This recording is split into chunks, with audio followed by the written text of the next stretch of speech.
Welcome to Sparkling Harmonies. We're your hosts, Lily. And François. And we are two friends who don't quite listen to the same type of music or genres. But we are here to talk about everything and anything music related. Yay! Yay! So today we've got a special type of episode. We've throughout our series with guests, so either our COVID series or our Confront series, we've sometimes got extra content, Yep. which was, like after we said our final closing lines and everything, well, we just continue to chat. And so some of the topics were kind of interesting, so we figured, might as well release them out to the world. So today we've got the extras with our first guest, right? He was our first guest. Yes, he was the first one. We actually talk about it during the extra. Oh, really? Okay. Yeah. So see, François is the one who's putting all this together, as you can tell. I don't know what's going on. And these were recorded months ago, so I have no recollection. So we've got Gabe, who's here, who's gonna talk a little bit more about what he does and the kind of behind the scenes of his work, I think, right? Yes. He opened the door a bit wider for us to see like you said, behind the scene and how we treat like an artist when they come to Montreal. Because I didn't know. I think you didn't know either, but I didn't know he had to do all the links between the artist, the venue, where they're gonna eat, where they're gonna sleep. Because sometimes he said he had to do some deals with a hotel because it's part of the money he had to invest when he invite the band or an artist to a show. Yeah. So he talked to us about that, and sometime he had some errands to do for artists. So that's interesting because he's not like the how can I say that? He's not working with like a Britney big Spears, crew, Celine Dion, or something like that. So it's really like helping an artist to like connect with people, giving shows. It's really more maybe like deep connection with the artist. Mm-hmm. So it's not just a job, like you really try to help someone to do his job. Yeah, and even if it's just a smaller, band that's just starting out. Yeah. And sometimes he try to book them in different cities. So he's actually have to do the trip with them, like from Montreal, Quebec, Ottawa. I think he said he went to Toronto too a bit. So he's part of the band for the small time he had to share with them. So it's interesting, really interesting to hear about that.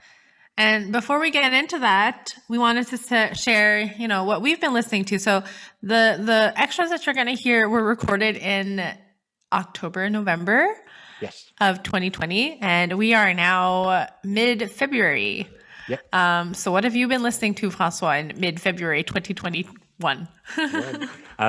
We had a chat in our latest episode about the band we try to discover this year, maybe a little challenge. And we both talk about Neck Deep. It's a pretty popular pop punk band, actually. And I know their name, and that's pretty much it. I never took time to listen to it. So we had a little, how can I say that? We threw a question to our listeners if they want to share their best song. And I encourage you, if you listen to it right now, share your top 5 song of Neck Deep, because I want to discover it a bit more. And so I listened to a couple of suggestions we got, and I think I like, but I don't get into the cheesier song because they try to play the like we have our more punk stuff, and they always have a single. It's more like a ballad, and I don't lean to the ballad side, but their pop punk stuff, like more energetic stuff, I really enjoy it. Okay. See, that's I honestly haven't dove into that much yet, because I'm still in my phase of BTS. To the Still. dismay of Francois, he's like just completely discouraged. I think we should start changing up our bios now on Instagram. I'm not the pop punk part of the duo anymore. You left me alone, Lily. But I mean, this is a completely different genre. That's what we are. Yes. And because contrary to you, I am usually more of the one who likes the ballads, the softer, the more mellow songs off the albums. So those are probably the songs that I will enjoy a lot. But for me, I've been listening to John the Ghost. So John from the Main, his debut album was just released yesterday because we are February 13th today. So I gave that album a listen. I think about half of the songs were already released prior to yesterday's release. So we had already heard a lot of the songs, but it was nice to hear the whole album. And I didn't give it enough of a listen to really pick out a favorite track or anything yet, but that's probably something that I'm going to be talking about in the next episode as well. Oh. And is it in the same vein as the Main, or you went no, completely so it's another more direction? It's more see, I'm bad at explaining, guys. So it's it's his solo stuff. So of course there's not the whole full band element. It's more pop, more like I don't know how to explain this. It's a completely different vibe, I'd say. Okay. Yeah. And it's very enjoyable as well. He expressed another side of himself. Yeah. Absolutely. But it's relatively similar, maybe a little bit more upbeat than his EP that he released a few years ago. So it's a little bit different from his previous solo work, but you can still see that there's a kind of, a direction, continuing direction in there. Yeah. I had a French expression in mind that I couldn't translate. I wanted to say un fil conducteur. Yeah. I'm not the one to ask when it's come to try to take the French one to translate it in English. Yeah, I know, which You're is why I just tried. Be the one to be there I tried, but it didn't really work out. So you can see a kind of recurring underlying theme and everything, but it's just a little bit more like I feel like there's one of the songs on the album, it's called Drive. Another album is called Roll Down Windows. And these, I feel like they are all songs that would go well with just taking a drive, blasting this music, and windows rolled down. Yeah. Road trip music, yeah. Maybe not roll down windows in our climate right now because there's a lot of snow. It's very, very cold. Today, I think it's minus 20 Celsius. But it's a great day. Go outside, Lily. Go. But for people elsewhere, where you can allow yourself to roll down the windows while driving right now, it could be there are good songs for that. Oh, cool. So new stuff. Yeah. To kind of take a little break of BTS every once in a while.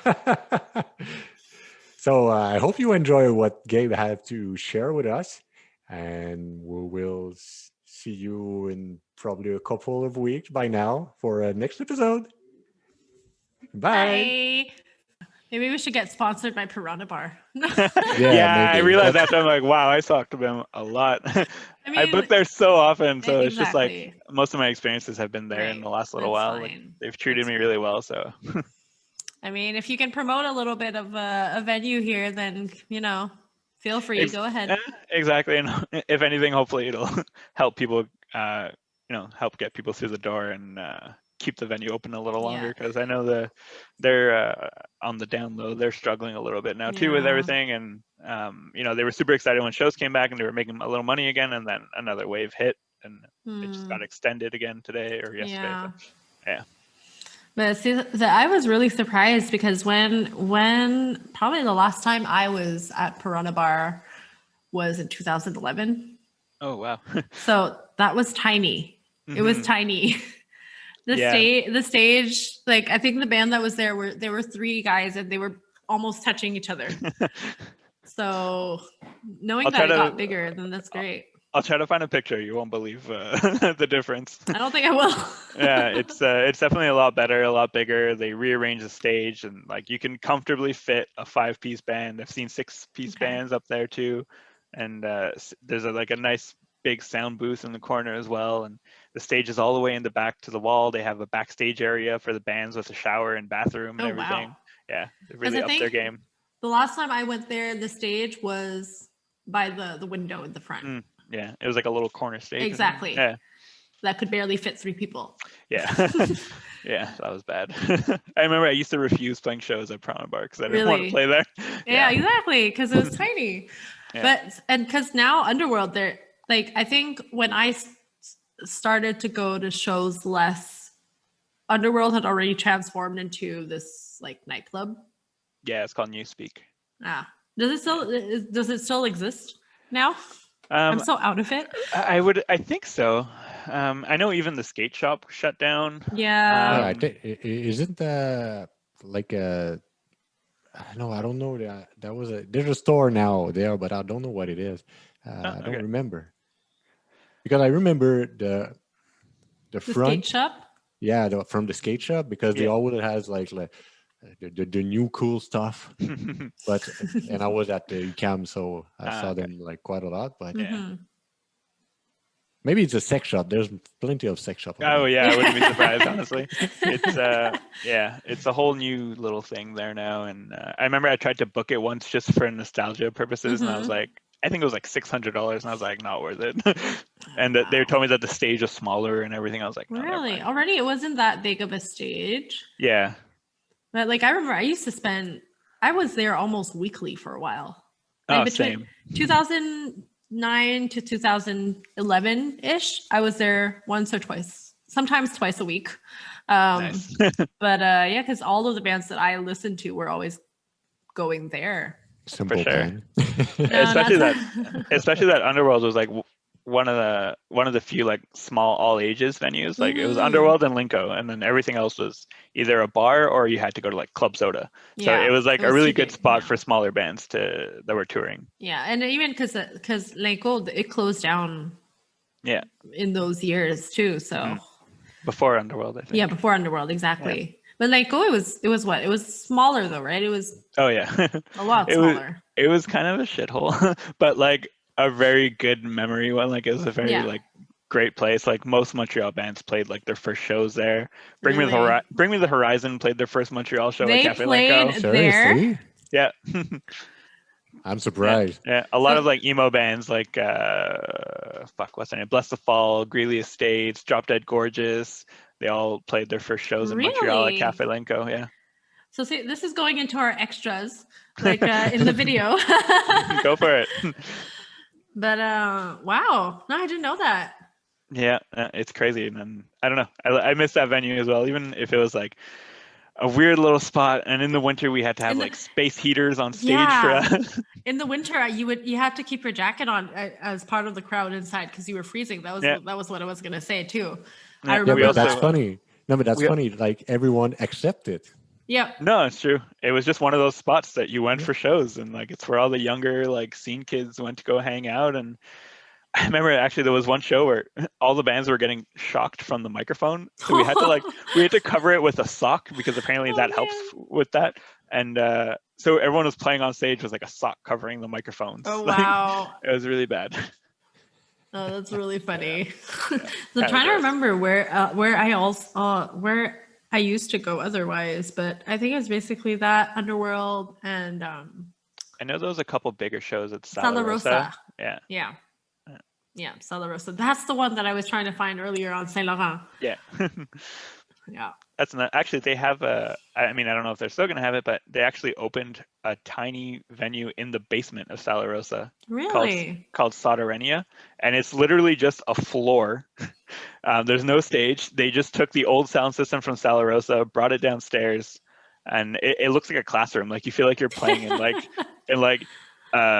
somewhere where you would go to like learn how to drive or something. Like it feels like one of those classrooms, but they turned it into like a small venue. And once the lights are out and once everything is set up, like it's a really cool vibe. And you have like a room right across the hall, which has like a pool table and a bar and couches. And Really? there's speakers in there, so you can still hear the bands playing. That's nice. Yeah, I That's- did a emo cover band night there once, which was really fun. Oh, this makes me really nostalgic and missing shows. It's like that the years that I was buying tickets off you, that's when I really used to go to the most shows. Mhm. And then in 2012, that's when I kind of just stopped because that's when I got into university and I just didn't have time anymore.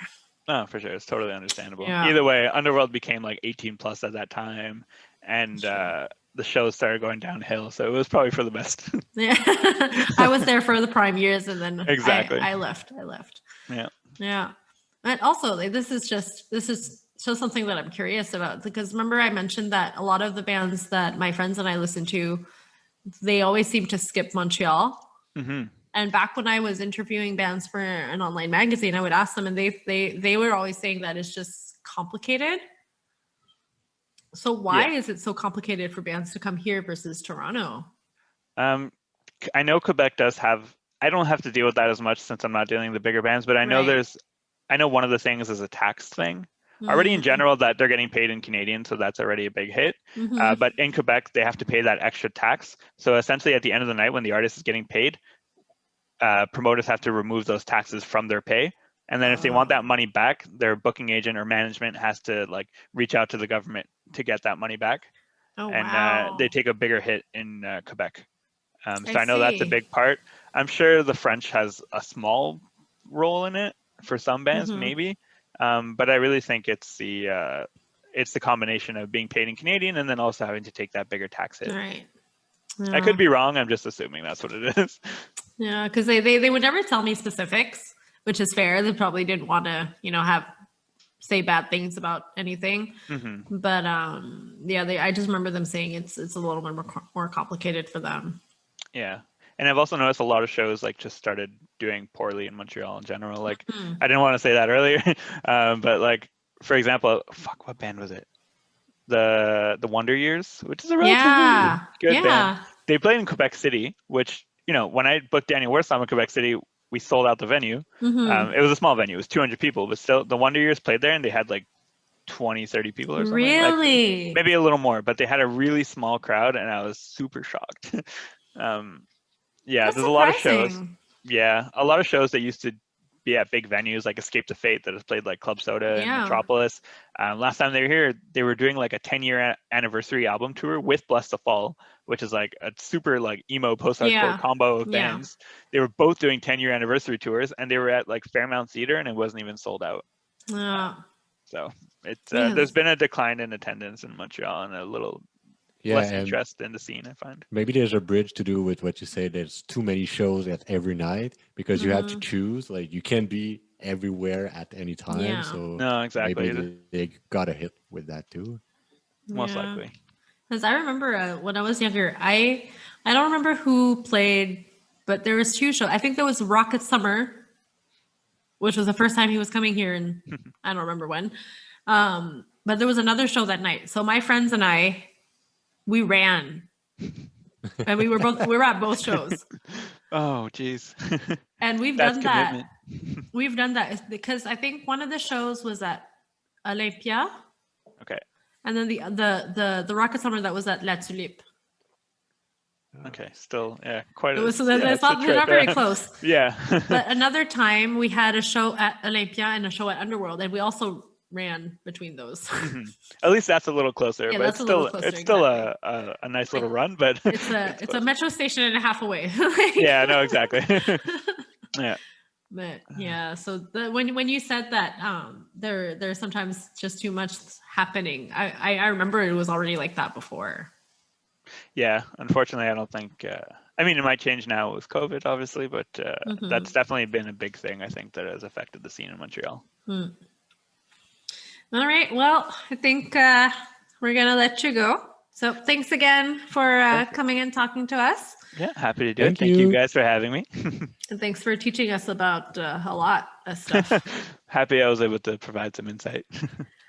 So have a good night. Perfect. Thanks, you guys too. Thank you. Take care. Bye. Bye.